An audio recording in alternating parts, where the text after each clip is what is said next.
Заседание сессии парламента Абхазии, начатое на прошлой неделе, было продолжено в понедельник, 3 июня. Депутаты рассмотрели оставшиеся 9 вопросов повестки дня.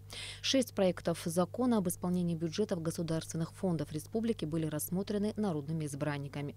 Как отметила председатель парламентского комитета по бюджету, кредитным организациям, налогам и финансам Наталья Смыр, у комитета нет нареканий по поводу представленных отчетов. Я вообще бы предложила бы в первом и втором окончательных чтениях, потому что достаточно очень плодотворно мы поработал комитет с ними, и вопросы необходимые по исполнению, по недочетам, по неисполнению, по мобилизации задолженности. Все это было оговорено на комитетском заседании. Поэтому я не вижу смысла переносить на следующее заседание сессии. В первых и вторых чтениях по всем комитетам можно, если у депутатов, это мое личное субъективное мнение, но если депутаты согласятся, в двух чтениях сегодня принять отчеты небюджетных фондов.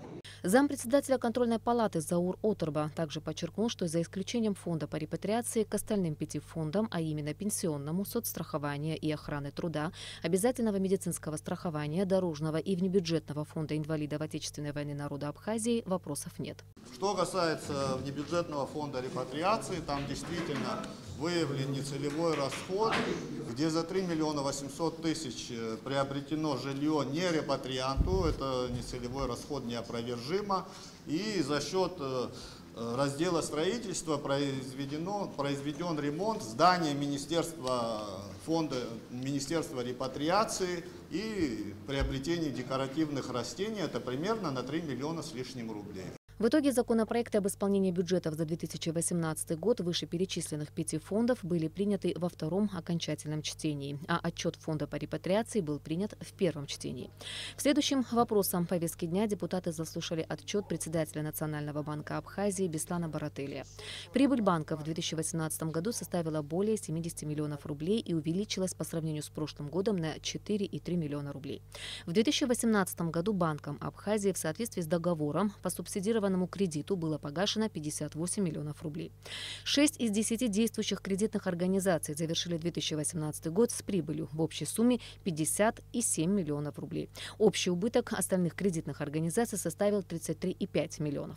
Кредитный портфель кредитных организаций на 1 января 2019 года составил более 4 миллиардов рублей, в том числе кредитный портфель Сбербанка 1,2 миллиарда. Практика показала из-за того, что рынок очень примитивный финансовый, инструментов практически нет, ценных бумаг. Единственным двумя основными источниками дохода для сберегательного банка были кредитование и обслуживание клиентов. Но на обслуживании клиентов банк много не может заработать, потому что банк зависит от состояния дел в экономике. Если экономика быстрыми темпами не растет, доходы клиентов не растут, то, соответственно, и доходы банка от этой деятельности тоже увеличиваться не будут. Единственным направлением, которое было выбрано для наращивания доходов Сбербанка, это было предоставление микрокредитов. Было принято решение о повышении ставки процентов по вкладам, чтобы граждане Абхазии приносили вклады в сберегательный банк. Ставка была поднята до 18%. В результате этого в прошлом году 1642 вклада было привлечено. Благодаря этому сберегательный банк предоставил в прошлом году рекордное количество кредитов. Такого у нас в системе не было никогда. В 2018 году только сберегательным банком Абхазии было выдано 7855 кредитов. Несмотря на достигнутый успех в банковской сфере, Абхазии сохраняется сложная ситуация. И связано это в основном с низкой ликвидностью, дефицитом наличности в стране. У нас серьезная проблема с ликвидностью. Вы понимаете, что банковская система не может работать без денег. А получается, что Национальный банк не является эмитентом денежной валюты.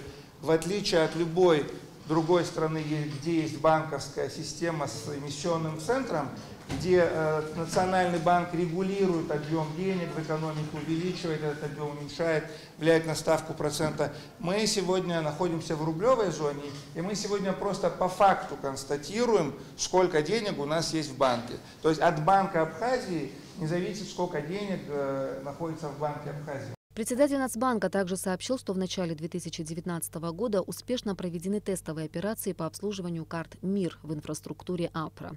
И уже с мая текущего года был начат процесс подключения банков-участников национальной платежной системы Абхазии к межсистемному взаимодействию с платежной системой МИР и развертыванию терминальной сети АПРА к приему российских национальных карт. Последним вопросом повестки дня депутаты рассмотрели вопрос продления полномочий депутатской комиссии по расследованию деятельности РУП «Черноморэнерго» еще на 3 месяца. Кроме того, был рассмотрен и вопрос финансирования работ, проведенных экспертами. Сумма, которую необходимо выплатить приглашенным специалистам, составляет более 2 миллионов рублей. Коллеги, как вы помните, ранее, 22 февраля 2019 года, нами было принято решение о создании комиссии по проведению парламентского расследования в отношении деятельности РУП «Черноморэнерго». И работа комиссии оканчивалась 22 мая, но ряд обстоятельств не позволили завершить этому процессу. Во-первых, вы помните предстоящие нам события. Во-вторых, у нас есть одна нерешенная техническая задача, которая мешает нам закончить данный проект. В итоге народные избранники приняли решение продлить полномочия данной комиссии еще на 3 месяца. А для того, чтобы оплатить работу экспертов, депутаты парламента увеличили сумму средств на содержание контрольной палаты Абхазии в 2019 году на необходимые 2 миллиона 600 тысяч рублей. Ирина Аршба, Артур Каландия, Руслан Орлов, Абхазское телевидение.